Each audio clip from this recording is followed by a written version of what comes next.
Hey everybody, it's Katie from Bobby Hair Studio here again. Today we will be doing grown out bleach roots, which can be a bit of a advanced process for a lot of hairdressers. So this is kind of what I'm going to be going through on a topic today, on a way that I've kind of taught myself how I can always get a good result from extended bleach roots. And what I mean by extended is it's longer than an inch. So the first inch of your root processes at a different rate than the rest of your hair. So that can cause a lot of banding if you just put on bleach the same way that you normally do with, your regular bleach root appointments. I'm also right here just cutting off a few inches of her hair. She wants about 2 more inches cut off past this, but I just cut off about 6 to start with, and that helps with the tangling of the hair getting in my way, and it just makes it easier for me to work around.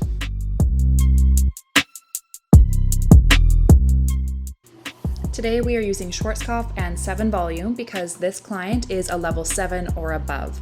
Anybody who's like a level 6 or below, I would use a 20 volume on, but because she already has light hair and it's a thinner, finer texture, even though she has a lot of it, I'm using a 7 volume because that's all that I need. Now I'm starting off her sectioning with doing paper thin sections, and I'm leaving that first 1/2 inch to inch of her root alone because I'll be putting on bleach on that after. And I'm just going right down to where the line of her old bleach starts. I'm not overlapping it, I'm just getting as close as I can without touching it, so that when the bleach does expand a little bit, it goes right to that line and it doesn't mess anything up.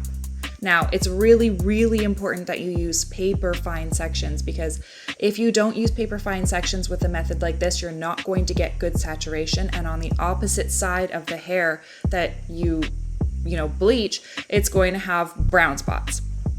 So when you do something like this, it is very important to take very, very fine sections. And even though it feels like it takes a really long time to foil this whole thing up, it's actually takes less time because your foils will process really, really quickly and very evenly, and you won't have a lot of stuff to kind of go through and correct and fix afterwards. This whole process is a really long process, so she's not being charged for a standard bleach roots. She's being charged for a color correction because she waited 5 months before getting her roots done, which I know sounds like it's going to be one of those like, oh, you're charging way too much kind of processes. But honestly, when you take 5 hours to do a 2.5 hour, 3 hour job, you do need to be paying for that time for your hairdresser, and your hairdresser does need to be charging for that because this is so much more work than a standard bleach root. This process is more of a high risk process because if you do overlap the old bleach, you can cause her hair to snap at where that old bleach is. So we don't want her hair to be 4 inches long. What we do want for her hair is it to have a perfect even lift, and that's why I'm using foils. And I personally prefer a very fine but embossed foil because it allows me to fit more foils in, but they stick better because they are embossed and textured. A shinier foil I find won't really stick that well, but a embossed foil will. So my personal preference is to use foils rather than cotton for this client because her roots are so far extended that I feel like if I use cotton, it'll just be a messy process and I could end up with a lot of breakage.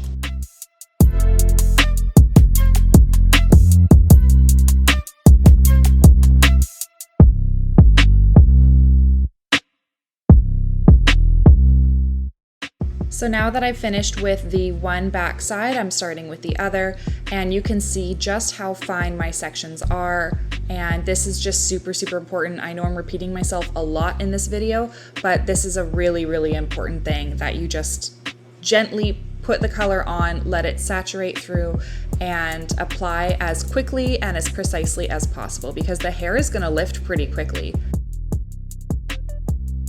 I'm working with the flat areas of the head, so I'm making multiple sections. I've done the 2 back sides and they've gone up to about where like the crown is, and then I've taken the crown as its own section and I'm kind of pulling everything back so it can insulate that entire back area and itself, and the insulation and the heat production from the top of the head will come up and make this area process really, really quickly. So that's why I always start with the back, because I find the back is almost like a thicker, healthier hair, and it's a little darker oftentimes, so it does need to be processed for a little bit longer. And then the sides go on, and then the top goes on. And the reason why the sides go on is because it's more finely distributed around the ear area. So you can fit in so many foils really, really quickly because there's not that much dense hair in that area. And then the top just processes super quickly because all the heat rises to the top of the head, and that causes those foils to just jump levels really quick. As you can see here, my application is very fast, but this video has been sped up. But this process took me about an hour and a half to an hour and 45 minutes to put in. So it does take a long time, still not putting on the roots. However, I could have put on her root at the same time because she is like a level 7.5, 8. For a level 7, I wouldn't put the root on at the same time, but for this kind of level, you know, with how quickly and how purely her hair lifts, you could just easily put on the root and this all at once if you were a little bit cut for time. Wouldn't do this for lower than a 7 though.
So now I'm starting with my client's sides, and I'm just going to work in horizontal sections going up. And this is an area that can be a little bit tricky to work around just because there's that ear, but that's why I put on the bleach on my foil before I even put the hair onto the foil, because that helps it to stick a little bit better. And the way that I'm making this super fast is I'm just painting on both sides of each of these foils. So I put a foil on, and then I slap the hair on top of that foil and then paint right on top of that as well. That way you're not having to double up on your foils, and you're not making the area too densely packed with foil. You're more so having it lay flatter on the head, which causes better heat insulation in my opinion, rather than to just double up the amount of foil you're going to use. So as you can see, this is a really quick process just to put the sides on, and I'm getting the baby hairs in their own foil area because I don't want to extend those baby hairs and over direct them back and cause them to break. So this again is a super good way to learn how to do bleach roots. If you're scared how to do bleach roots, do extended bleach roots first, because you're going to learn a lot about visually putting on bleach to a certain line and not crossing that area and using very, very fine sections.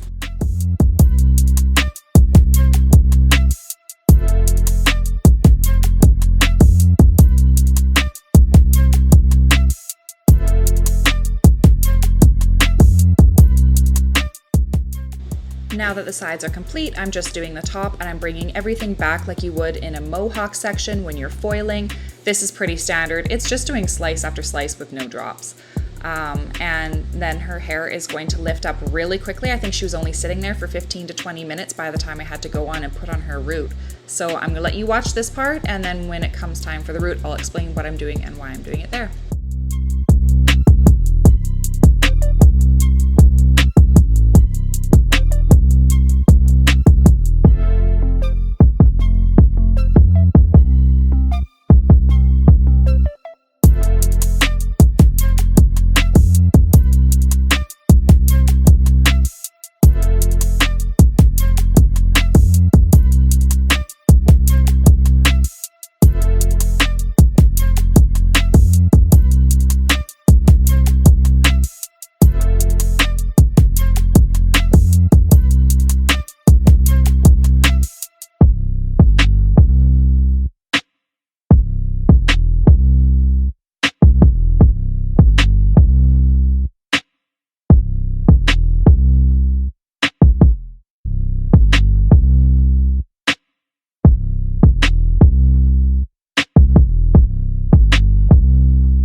it's time for my client to get her roots applied. So what I'm doing is I'm pulling off these foils and I'm pulling forward each piece so I can check for any inconsistencies in the bleaching or any mist spots, and then I put on her root area. So I just kind of smudge that on. It's okay if the root actually overlaps onto the bleach that you have currently processing, because that bleach is basically done.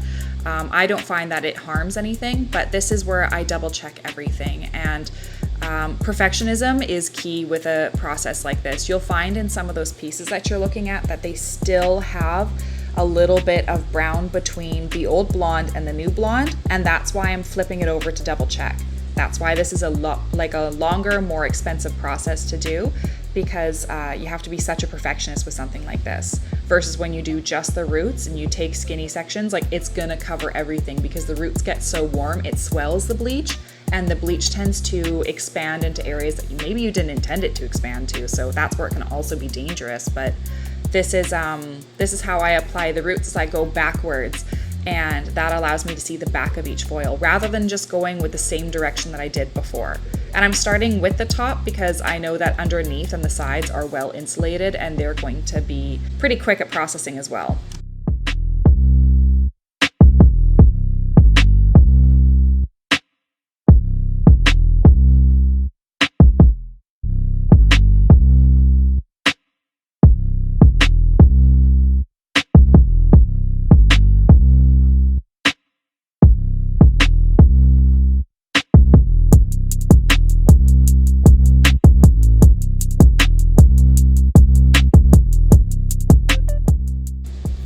So basically what we're seeing is the root being applied. I'm not going to show you the back because I'm just doing the same thing, and this would be a 2-hour long video if I showed you every single step repeated throughout the entire head, but you get the idea here.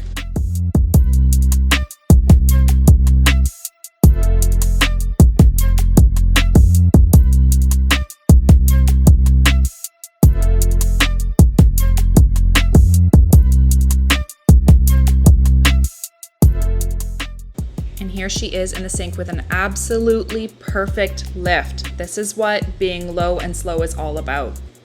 Now she's been toned and I'm blow drying her, and I'm not 100% sure I remember what I toned her with, but I'm just gonna be honest.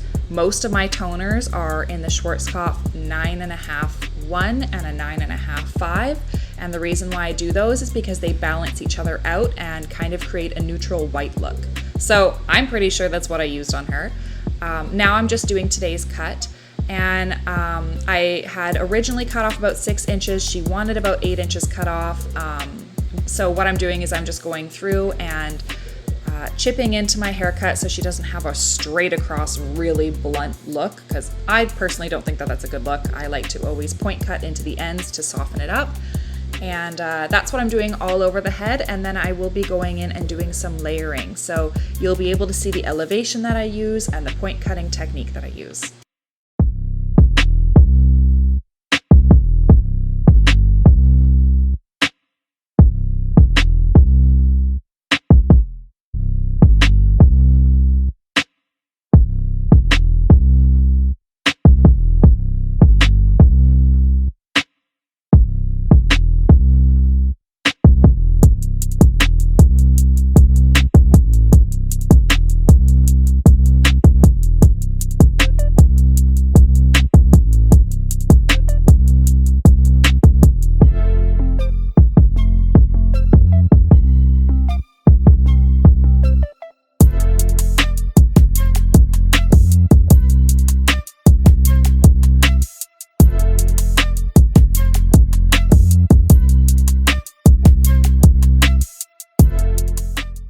So what I do to create almost a unlayered but lightly layered look is I just lift up everything from the occipital bone and I chip in deeply into the ends of the hair so that it kind of gives it that kind of shaggy layer look, but it's super lightweight and soft. It almost doesn't look like layers at all until she curls her hair, which then she'll be able to get a little bit more lift and life out of her curls.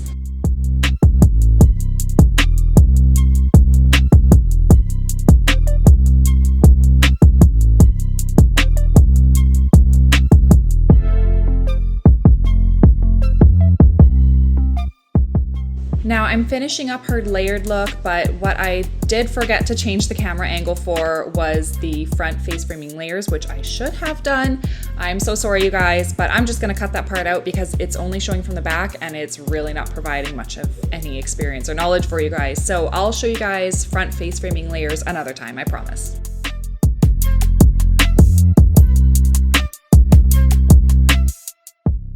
Here is her overall color at the end of her service. It's a beautiful platinum white, and this is it just like in regular indoor lighting with a little bit of natural light coming from outside.